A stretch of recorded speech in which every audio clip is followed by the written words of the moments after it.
నమస్కారం. Truth news కి స్వాగతం. హెడ్లైన్ చూద్దాం.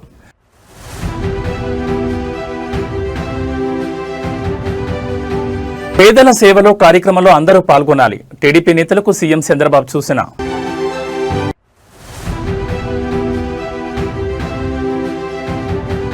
కొండగట్టులో భారీ అగ్ని ప్రమాదం, కోట్లలో ఆస్తి నష్టం జరిగిందని అంచనా.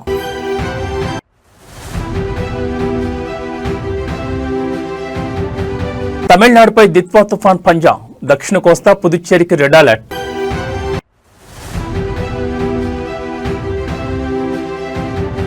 తెలంగాణలో పెరిగిన చలి తీవ్రత, జిల్లాలో రికార్డు స్థాయికి పడిపోయిన ఉష్ణోగ్రతలు. రాజకీయ నాయకులు నిరంతరం ప్రజల్లో ఉంటూ వారి సమస్యలను ఎప్పటికప్పుడు పరిష్కరించాలని ఆంధ్రప్రదేశ్ ముఖ్యమంత్రి తెలుగుదేశం పార్టీ అధినేత చంద్రబాబు పేర్కొన్నారు. నిరంతరం ప్రజల్లో ఉండేవారే నాయకులుగా రాణిస్తారని ఆయన చెప్పారు. ఈ మేరకు పార్టీ నేతలతో నిర్వహించిన టెలికాన్ఫరెన్స్ లో ఆయన ఈ వ్యాఖ్యలు చేశారు. పేదల సేవలో కార్యక్రమంలో పార్టీ నాయకులందరూ పాల్గొనాలని ఆయన పిలుపునిచ్చారు. నిత్యం ప్రజల్లోనే ఉంటూ ప్రజల సమస్యలను తెలుసుకుంటూ ఎప్పటికప్పుడు పరిష్కరించాలని సూచించారు. పింఛన్ల పంపిణీని పేదల సేవగా భావించాలని నేతలకు తెలిపారు. పేదల సేవలో కార్యక్రమంలో నాయకుల భాగస్వామ్యం ప్రస్తుతం 25,000కు చేరిందని చంద్రబాబు వెల్లడించారు.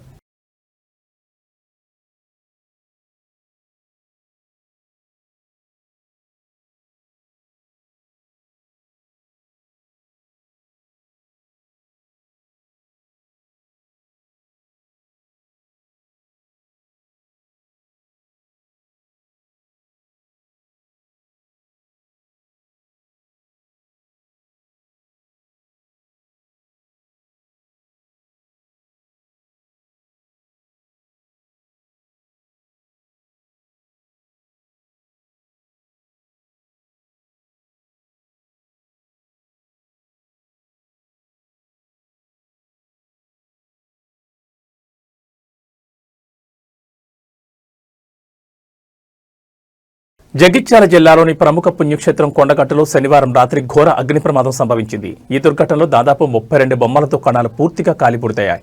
వ్యాపారులకు కోట్లాది రూపాయల నష్టం వాటిల్లినట్లు ప్రాథమికంగా అంచనా వేస్తున్నారు. గత రాత్రి 11 గంటల సమయంలో కొండగట్టు ఘాట్ రోడ్లోని అభయ హనుమాన్ విగ్రహం నుంచి ప్రధాన రహదారి వరకు ఉన్న బొమ్మల దుకాణాల్లో మంటలు చెలరేగాయి. సమీపంలో జరగనున్న సమ్మక్క సారలమ్మ జాతరను దృష్టిలో ఉంచుకుని వ్యాపారులు భారీ ఎత్తున బొమ్మలను కొనుగోలు చేసి దుకాణాల్లో నిల్వ ఉంచారు. ఒక్కో దుకాణంలో 8 లక్షల నుంచి 10 లక్షల విలువైన సామగ్రి ఉన్నట్లు తెలుస్తోంది. ప్రమాద సమాచారం అందుకున్న అగ్నిమాపక సిబ్బంది ఘటనా స్థలానికి చేరుకునేసరికి దుకాణాలు పూర్తిగా కాలిపోయాయి. తమ కళ్ళెదుటే సర్వస్వం కాలిపోవడంతో వ్యాపారులు కన్నీరు మున్నీరుగా విలపించారు. వారి రోదనలతో ఆ ప్రాంతంలో విషాద ఛాయలు అలుముకున్నాయి. మాల్యాల ధర్మపురి సిఐలు రవి రామ్ నరసింహారెడ్డి ఘటనా స్థలాన్ని పరిశీలించి వివరాలు సేకరించారు. విద్యుత్ షార్ట్ సర్క్యూట్ కారణంగానే ఈ ప్రమాదం జరిగిందని అధికారులు ప్రాథమికంగా నిర్ధారించారు. కేసు నమోదు చేసుకుని దర్యాప్తు చేస్తున్నారు.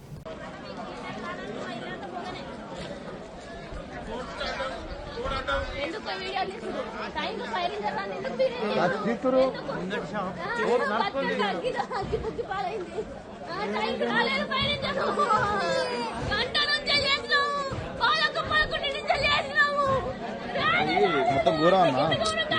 ఏంటంటే ఈ వచ్చే వరకు మేము ఆపినా కానీ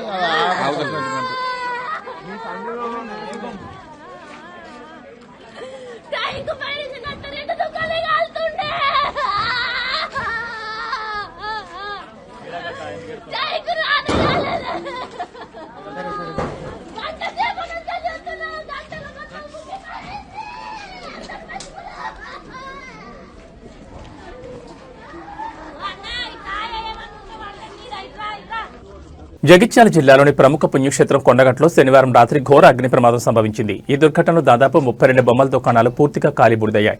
వ్యాపారులకు కోట్లాది రూపాయల నష్టం వాటిల్లినట్లు ప్రాథమికంగా అంచనా వేస్తున్నారు. గత రాత్రి 11 గంటల సమయంలో కొండగట్టు ఘాట్ రోడ్లోని అభయ హనుమాన్ విగ్రహం నుంచి ప్రధాన రహదారి వరకు ఉన్న బొమ్మల దుకాణాల్లో మంటలు చెలరేగాయి.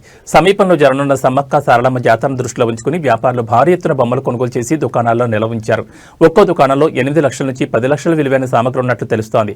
ప్రమాద సమాచారం అందుకున్న అగ్నిమాపక సిబ్బంది ఘటనా స్థలానికి చేరుకునేసరికి దుకాణాలు పూర్తిగా కాలిపోయాయి. తమ కళ్ళెదుటే సర్వస్వం కాలిపోవడంతో వ్యాపారులు కన్నీరు మున్నీరుగా విలపించారు.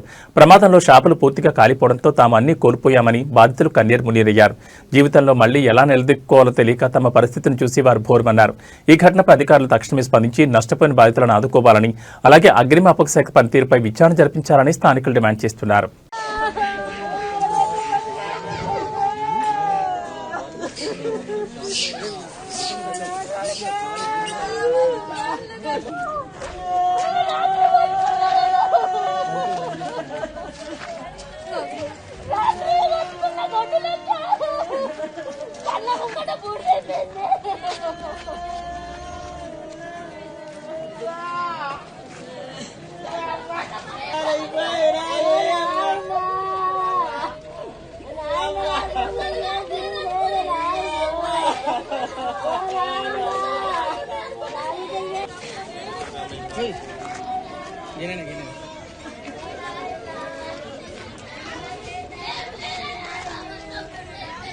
హైదరాబాద్లోని మాదాపూర్ ప్రాంతంలో ఫుట్పాత్ల ఆక్రమణలపై అధికారులు కఠిన చర్యలు చేపట్టారు. నగరంలో ట్రాఫిక్, పాదచారుల సమస్యలను దృష్టిలో ఉంచుకుని అధికారులు హైడ్రా సహాయంతో కూల్చివేత కార్యక్రమం నిర్వహించారు.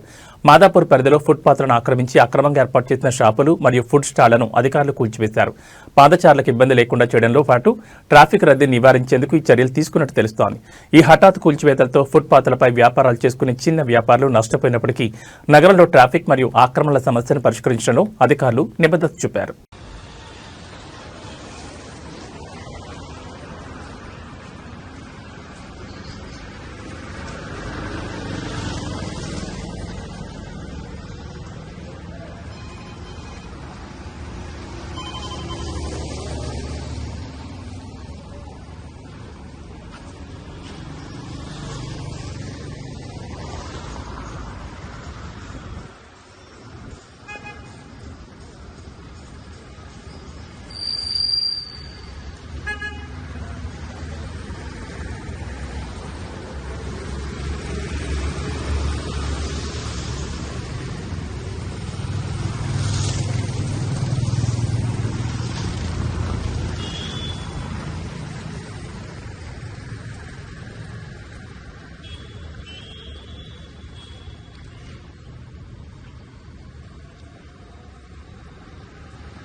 రాష్ట్రంలో రైతుల పరిస్థితి చాలా దుర్భరంగా ఉందని మాజీ మంత్రి ఎమ్మెల్సీ బొత్స సత్యనారాయణ అన్నారు. రైతులు గాని రైతు కూలీలు పంటకు కావాల్సిన ఎరువుల కోసం ఎంతలా కొట్లాడారో చూశాం.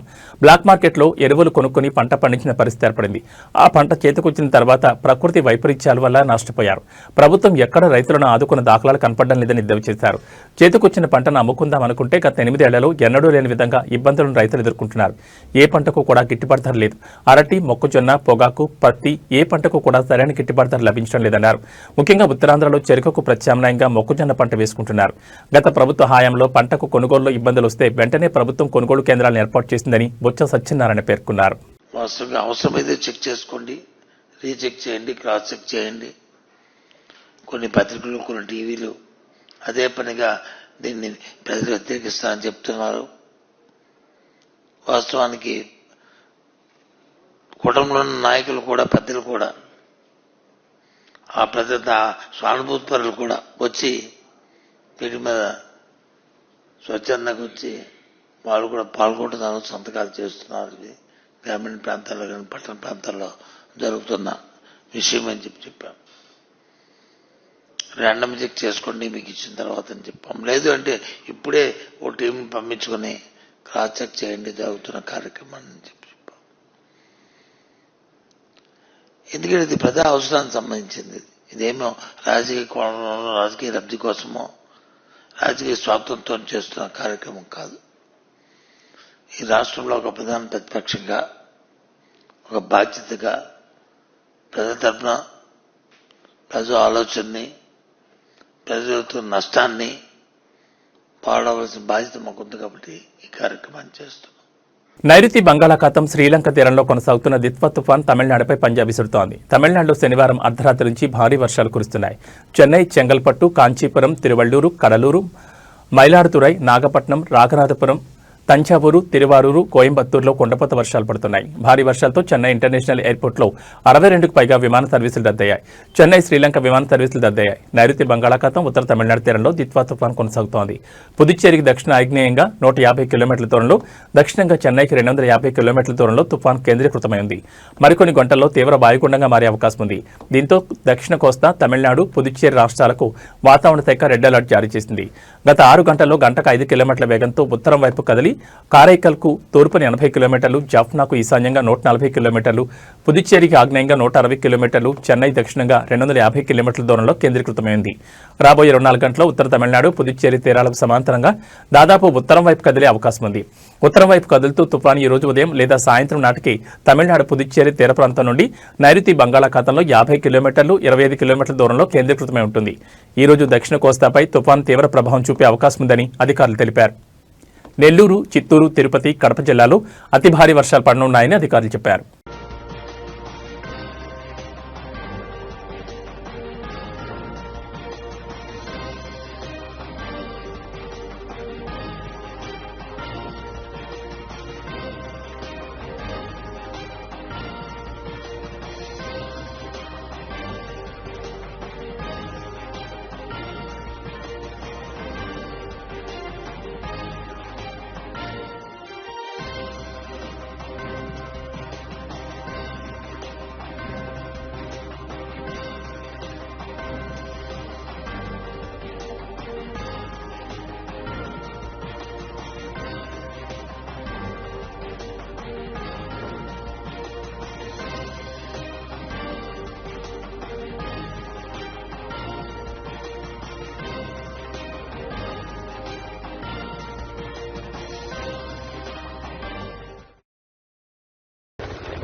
తిరుపతి జిల్లా సచ్చివేడు దిత్వా తుఫాన్ ప్రభావంతో సచ్చివేడు నియోజకవర్గంలో భారీ వర్షాలు కురుస్తున్న పరిస్థితి. తుఫాన్ ప్రభావంతో ప్రజలు అప్రమత్తంగా ఉండాలని అధికారులు సూచించారు.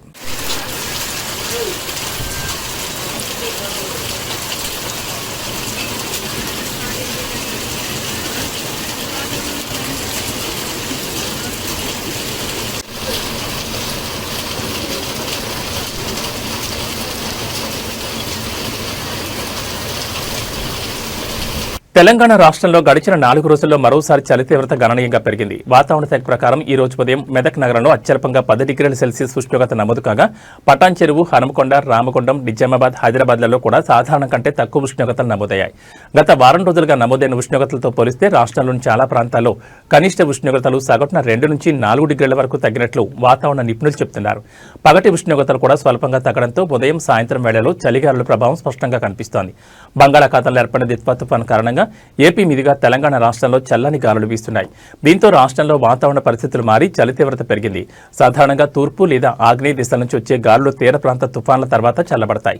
తుఫాన్ తీరం దాటిన తర్వాత ఆ తుఫాన్ వ్యవస్థ యొక్క అవశేషాలు చుట్టుపక్కల ప్రాంతాల వైపు కదిలి రాష్ట్రంపై శీతల, పొడి గాలుల ప్రవాహానికి దారితీస్తాయి. ఈ ప్రభావం వల్ల తెలంగాణలో, ముఖ్యంగా నైరుతి, ఉత్తర జిల్లాలో ఒక్కసారిగా చలి తీవ్రత పెరిగింది. ఈ శీతల గాలుల కారణంగానే ఉష్ణోగ్రతలు వేగంగా పడిపోయినట్లు అధికారులు తెలుపుతున్నారు. ఈ రోజు సాయంత్రం వరకు దిత్వా తుఫాన్ తీరం దాటే అవకాశం ఉండగా మరో 4 రోజుల పాటు చలి తీవ్రత ఇలానే కొనసాగే అవకాశం ఉన్నట్లు అంచనా వేస్తున్నారు.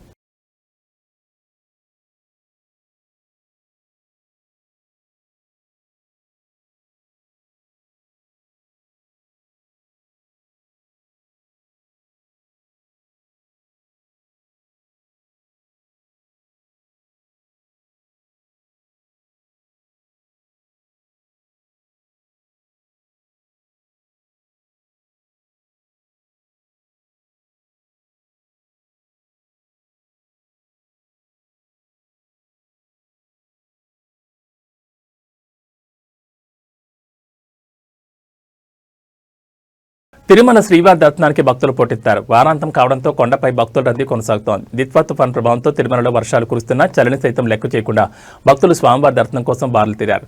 శ్రీవారి సర్వదర్శనం కోసం భక్తులు 14 కంపార్ట్మెంట్లో వేచున్నారు. టోకన్ లేని భక్తులకు స్వామివారిని దర్శించుకునేందుకు దాదాపు 15 గంటల సమయం పడుతుందని తిరుమల తిరుపతి దేవస్థానం అధికారులు తెలిపారు. నిన్న ఒక్కరోజే 79,791 మంది భక్తులు శ్రీవారిని దర్శించుకున్నారు. భక్తులు సమర్పించిన కానుకల ద్వారా హుండీ ఆదాయం 3.73 కోట్లుగా నమోదైందని టీటీడీ వెల్లడించింది. తుఫాను కారణంగా కురుస్తున్న వర్షాలు, చల్లని వాతావరణం ఉన్నప్పటికీ భక్తుల విశ్వాసం ముందు ఇవేవి అడ్డంకిగా నిలవలేదు. గోవింద నామస్మరణతో క్యూలైన్లలో ఓపికగా నిరీక్షిస్తూ భక్తులు తమ భక్తిని చాటుకుంటున్నారు. భక్తుల రద్దీకి అనుగుణంగా టీటీడీ అధికారులు ఏర్పాట్లు చేస్తున్నారు. కంపార్ట్మెంట్లలో వేచి ఉన్న భక్తులకు త్రాగునీరు, ఇతర సౌకర్యాలు కల్పిస్తూ ఇబ్బందులు కలగకుండా చర్యలు తీసుకుంటున్నారు.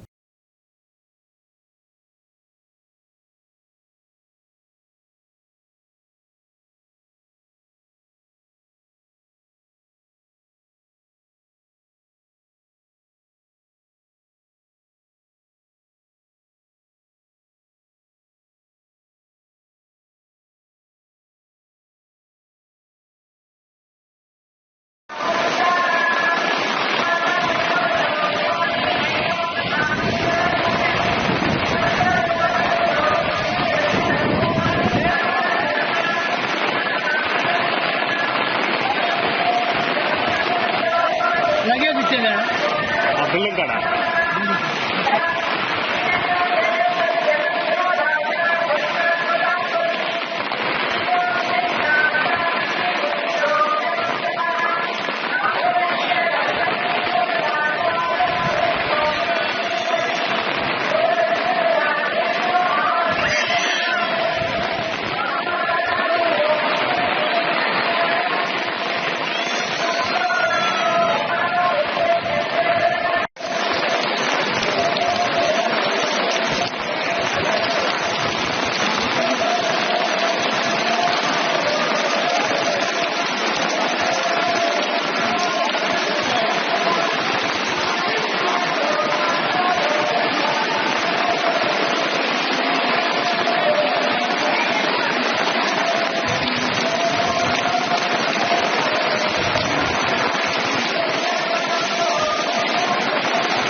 బీజేపీ జాతీయ అధ్యక్షుడు జేపీ నడ్డా గుజరాత్ రాష్ట్రం వడోదరలో చేసిన ప్రసంగం సమయంలో చోటు చేసుకున్న ఒక ఘటనపై తీవ్ర విమర్శలు వ్యక్తమవుతున్నాయి. జేపీ నడ్డా ప్రసంగిస్తున్న సమయంలో ఆయన పక్కనే ఉన్న ఒక సెక్యూరిటీ గార్డ్ అస్వస్థతకు గురై కుప్పకూరు కింద పడిపోయాడు. అయితే ఈ సంఘటన చూసినప్పటికీ జేపీ నడ్డా కనీసం కనికరం చూపకుండా సెక్యూరిటీ గార్డును పట్టించుకోకుండా తన ప్రసంగాన్ని యథావిధిగా కొనసాగించారు. ఈ దృశ్యం వీడియోల ద్వారా వైరల్ కావడంతో నెటిజన్లు జేపీ నడ్డా తీరుపై తీవ్ర ఆగ్రహం వ్యక్తం చేస్తున్నారు. మానవత్వం మరిచిపోయారు, మనుషులు ఇంత అమానవీయంగా ఉంటారా అంటూ నెటిజన్లు నడ్డాపై విమర్శలు గుప్పిస్తున్నారు. కనీసం తన సెక్యూరిటీ సిబ్బంది ఆరోగ్య పరిస్థితిని పట్టించుకోకుండా రాజకీయ ప్రసంగానికి ప్రాధాన్యం ఇవ్వడం పట్ల ప్రజలు తీవ్ర అసంతృప్తిని వ్యక్తం చేస్తున్నారు.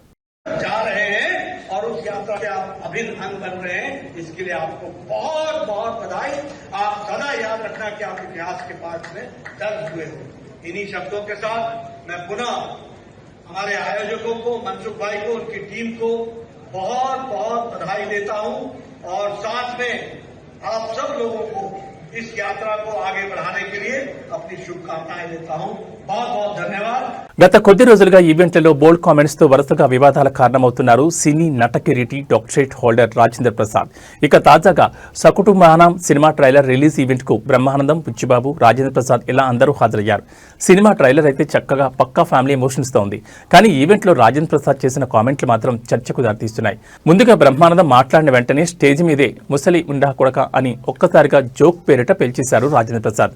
ఆ కొన్నవాళ్ళు ఒక్కసారిగా కాసేపు షాక్ అయ్యారు. బ్రహ్మానందం కూడా అతని వైపు తిరిగి ఎవరు అన్నట్లు అడిగారు. రాజేంద్ర ప్రసాద్ వెంటనే నేనే అని నవ్వుతూ మాట మార్చేశారు. కానీ అప్పటికే వీడియో రికార్డ్ అయిపోయింది. సోషల్ మీడియాలో ఈ వీడియో ప్రస్తుతం ఫుల్ వైరల్ అవుతోంది. శ్రీ డాక్టర్ బ్రహ్మానందం గారు మాట్లాడిన తర్వాత నాలాంటి వాళ్ళు మాట్లాడటం